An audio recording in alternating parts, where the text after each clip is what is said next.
like the first person to admit that I've got some pretty bad gear acquisition syndrome going on. Not ashamed of it, it's fun. And you just spend your time researching and watching videos and looking up specs, something that I do a lot of.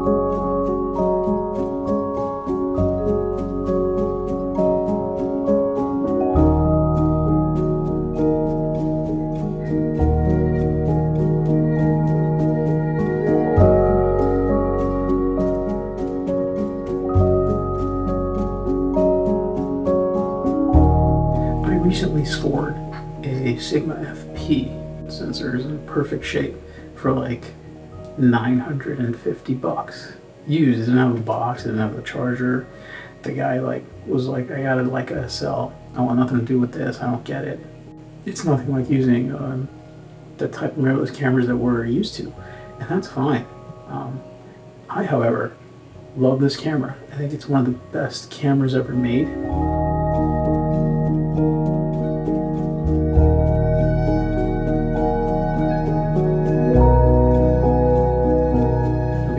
Daughter, and time for myself is something I don't really have anymore. About a week and a half ago, I worked it out, so I was leaving the office and got about half hour, 45 minutes to just walk around outside. I was so happy. I'm like, all right, I got my Sigma. I put one of my favorite lenses of all time, the 55mm 1.8 Takumar on it, and it's raining. Not only is it raining, it's pouring. I stood around on Crosby Street and just started just shooting video. I figured maybe I can get some shots of rain. I got like an ambulance passing by, just tourists walking around, people going in and out of REI, and it was just boring and uninteresting, which is fine because I'm trying to learn the FP and raw video a little better. And if you're into raw video, the FP is amazing. And so I keep walking, and I think I walked down Mulberry. I don't remember. I'm not going to retrace my steps or Google Map this. Man, look at those shutters. Those are shutters people kill for. Those are some beautiful, again, shutters. I've got really high dynamic range in here, even though it's still cloudy post-storm, because by this time the rain had slowed down enough for me to start walking and not completely stop, but it was brighter than when it was completely overcast and frankly storming. I've got some pretty strong highlights on the windows. I've also got deep shadow into the building. I shot everything fairly underexposed at the base ISO, and I like it. I like the way it kind of, like I said, cuts diagonally. The pan's a little tough because it's not a stabilized sensor, which is good. There's no getting rid of that weird ibis warble, and I hate it. So on Mulberry, kind of snapped this one post-rain. The ground's still wet. These people are walking by, and you get a good little wet down, but there's no different. It's not nighttime, so it's not going to look as cool as it would if it was nighttime.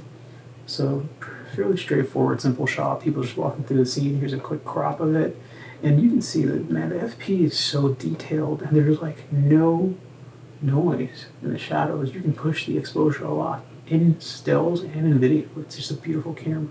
This is the St. Patrick Youth Center. I've never actually seen those doors unlocked. I don't know if it's still in use.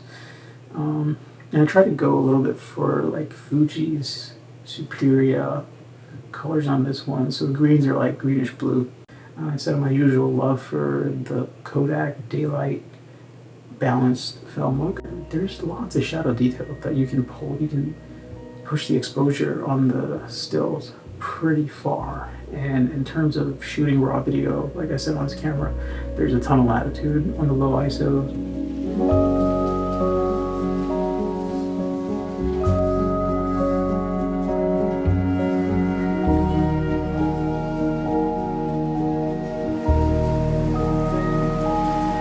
Pretty obvious what I was going to do here. This dude's walking by, so not a lot of people out just because it had just stopped absolutely pouring. And this is the old St. Patrick's Basilica, I want to say. Been there dozens of times. Again, I don't really see anyone going in and out of this place that often either. So I go about my walk, and then, you know, this is like photography bait, isn't it? Look at that old ass door. There's a fire hydrant with like graffiti on it and a patch of grass, and here's a yellow, the painted curb with the yellow highlight. you know, you gotta just wait for somebody to walk through it and take that basic photo. So I kept walking south because I was gonna end up in Chinatown and then take the train home. I like these buildings here. I just kind of like them. I like the way they're set up. Anyway, I just kind of like that weird, two completely stark, different types of architectural styles just built on top of each other because we have no room left in the city. So I kept walking south, and I just walked through like this absolute crowded madhouse, like cafe, restaurant hell.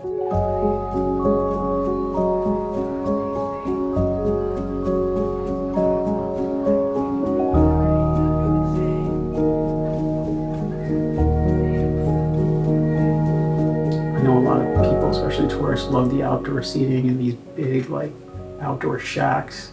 I hate them because they're rat factories. They're disgusting, they're filthy, and I mean, they kind of look nice, and that's about it.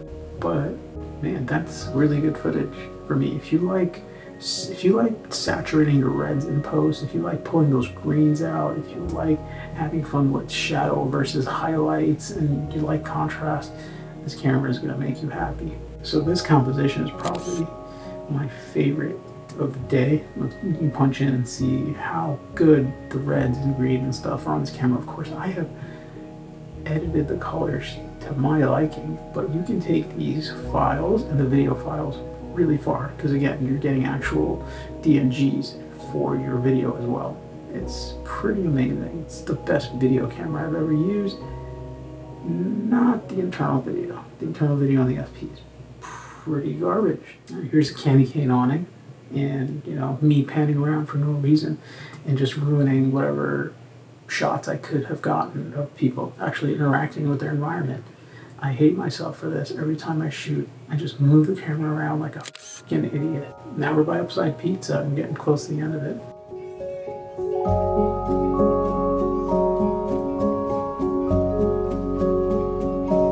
And just snatched our pizza dude, just doing some, I guess, routine maintenance.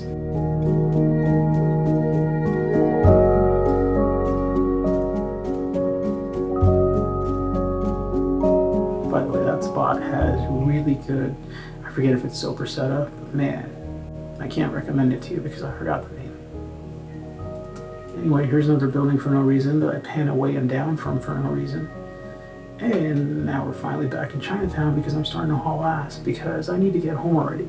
I don't know if this shot works. There's too much of a vignette. I think I underexposed it too much, trying to save too much of the highlight detail, and I try to bring it back in post, and it's not really working. It kind of looks like HDR. It kind of looks like a heavy vignette. The white balance is dumb. It's just a stupid shot, but I included it.